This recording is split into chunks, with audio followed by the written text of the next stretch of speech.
So far, most of the numbers we've been working with have been whole numbers, or integers. However, as you may have noticed, other types of numbers do exist in Python.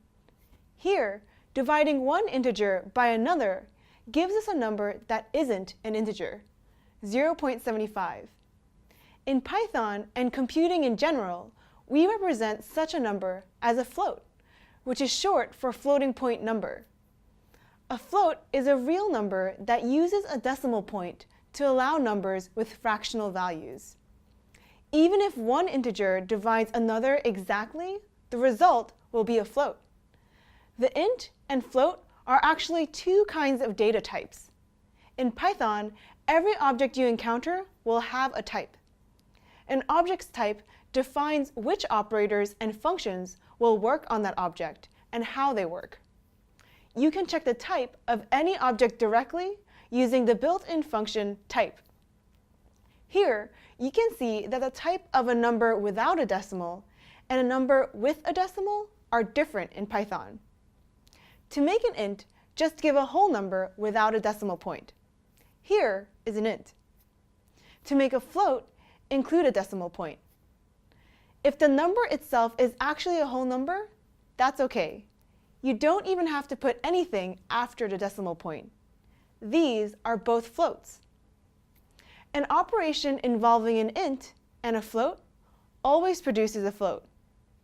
Sometimes you might need to manually convert one numeric type to another, and you can do that by constructing new objects of those types with int and float. When we convert a float to an int, the part of the number after the decimal point is cut off, which means that no rounding occurs. 49.7 is cut to 49. 4.0, calculated from 16 divided by 4, is cut to 4. Converting from int to float adds decimal 0 to the end of the number. So we've seen Python's two main numeric types, integers and floating point numbers. What are they good for? There are many times when you might need to count items or need to rely on the result of a computation being an integer. For example, let's say you want to count how many people showed up to your dinner party. You can't count 0.47 of a person, so you use an integer. If what you're working on isn't necessarily a whole number, a float is the type you're looking for. For example, let's say you made 5 pies for your dinner party and you want to keep track of the amount of pie left. People usually take 1/6 of a slice.